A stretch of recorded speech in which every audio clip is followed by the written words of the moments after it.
Isa pang problema rin ng mga lalaki lagi, di ba? Tapos tamang nandito si Babs.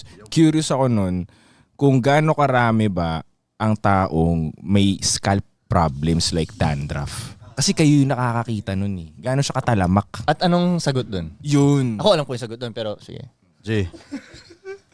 I think dito sa atin, sa Pinas, talagang madami kasi yung weather. I think weather talaga yung nag-aanay sa dandruff. Tapos yung dry scalp, yung mga ganun. Tapos yung mga shampoo pang inaano dito, yung talagang matatapang na talaga. 99.99. Alcohol na yata yung sila shampoo mo. Pero, di ba G, kaya ang daming pumapasok sa business ng mga implanting ngayon, mga hair grower. Okay. Kasi yung isang market na maganda rin. So wait, ba't ba nagkaka-dandruff? Weather, feeling ko. Tsaka sa shampoo na ginagamit mo. Yeah. Di ba alam mo yung mga ina-advertise nila na anti-dandruff na shampoo? Yeah. Parang ano rin, proactive din yun eh. Yeah. So ano siya, anti-dandruff shampoo. Oh, the more. Oh, sabi nga nila, ba't ganun? Gumamit ako nung Head on Shoulders.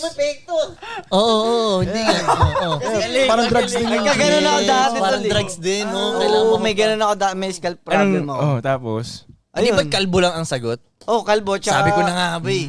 Kalbo lang talaga. Pag mo yan, wala na silang kakapitan. Wala na kakapitan yung dumi. May kalbo bang may kuto? Wala din, di ba? Walang yun. Walang babahayan ng bakterya. Walang babahayan ng bakterya. Tsaka walang moisture. Yep, kaya nga mas malinis ang kalbo, son. Ang dandruff fungus eh. Kaya kailangan i-dry mo talaga yung buhok mo after, kundi magpo-form siya ng... Yo, di ba? Tsaka sabi nila, yung paggamit daw ng shampoo, bawasan daw. Mas okay pa daw mag-conditioner. Every week. Okay. Sabi nga. Ako, condition nga eh. Conditioner. Pero magpakalbo ka na lang talaga. Ako shampoo talaga ako dun, shampoo. Ang dahilan. Dandruff. Shampoo ako. Ang dahilan o sagot? Ano ba? Ang dahilan tol.